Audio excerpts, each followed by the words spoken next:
Sur TikTok, mais quasiment sur l'ensemble des réseaux aujourd'hui, la communauté est relativement jeune et donc il faut leur donner ce qu'ils veulent voir. De l'acting, des sourires, de la bonne musique. Voilà. Waouh, je fais tout ça. Je m'appelle Karina Vigier, j'ai 52 ans et je suis ce qu'on appelle une influenceuse over 50. Mon domaine, c'est la mode. Et contrairement à ce que l'on peut penser, mon âge a été un facteur décisif pour percer sur les réseaux sociaux.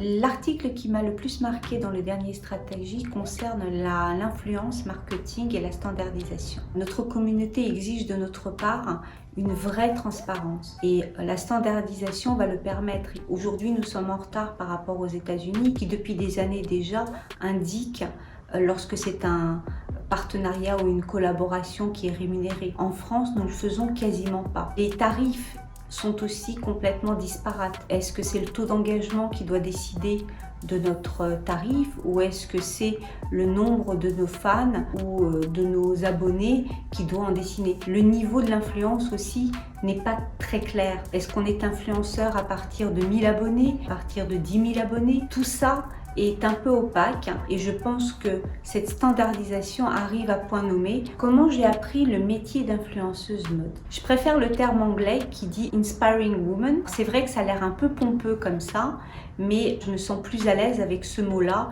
que celui de influenceuse que je trouve un petit peu dur. J'ai pas décidé du jour au lendemain d'être influenceuse. Ça m'est un petit peu tombé dessus suite à une vidéo TikTok que j'ai faite à Copenhague avec ma fille qui a 20 ans, Anouchka. Elle a été vue plus de 1 500 000 fois et ça m'a ouvert les portes de tout ce domaine qui est lié à l'influence.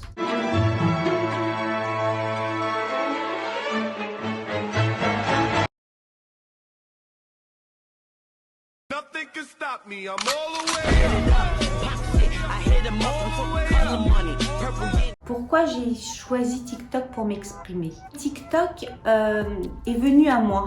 Ce qui est intéressant sur TikTok, et c'est ce qui me pousse à continuer, c'est son côté totalement sans filtre. Vous avez aussi bien du bon que du mauvais. Ce n'est pas pareil que sur les autres réseaux. Je fais d'ailleurs référence d'abord à Instagram où tout est parfait. Vous avez la plus belle des maisons, le plus beau des chiens, la plus belle table pour le dîner. C'est un petit peu trop instagrammable pour le coup. Ma ligne éditoriale est surtout basée sur la slow fashion. Mon envie est de montrer aux gens que l'on peut donner une seconde vie aux vêtements. On peut justement les confier à d'autres personnes. C'est ça qui est intéressant, c'est cette idée de passation. J'essaye de rendre ça intéressant sur TikTok, mais quasiment sur l'ensemble des réseaux aujourd'hui. La communauté est relativement jeune et donc il faut leur donner ce qu'ils veulent voir. Du dynamisme, de l'acting, des sourires, de la bonne musique.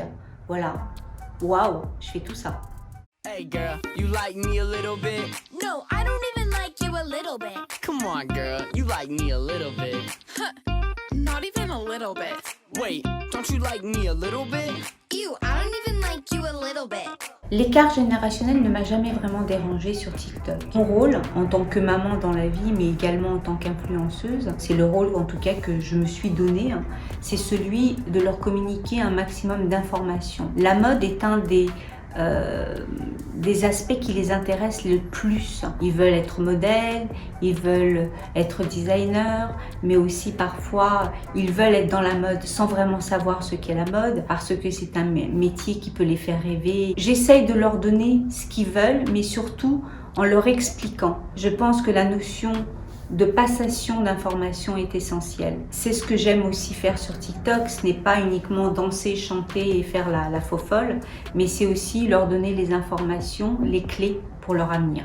Dans ma première vie, je suis l'éditrice de plusieurs magazines de mode enfantine qui existent maintenant depuis 10 ans et qui sont vendus en kiosque en France et à l'international. Concilier cette activité avec celle d'influenceuse est un peu difficile et particulière. Difficile parce que le temps me manque. Il y a aussi l'aspect de cette frontière qui existe entre la presse et l'influence. J'ai l'indépendance aussi, en tout cas l'intelligence de ne pas mixer les deux univers et ils ne se mixent pas. D'un côté, je suis éditrice de magazines de mode enfantine et de l'autre, je suis influenceuse de mode pour les over 50. Donc les deux univers n'ont pas à cohabiter ensemble et c'est peut-être pour ça que ça se passe plutôt bien.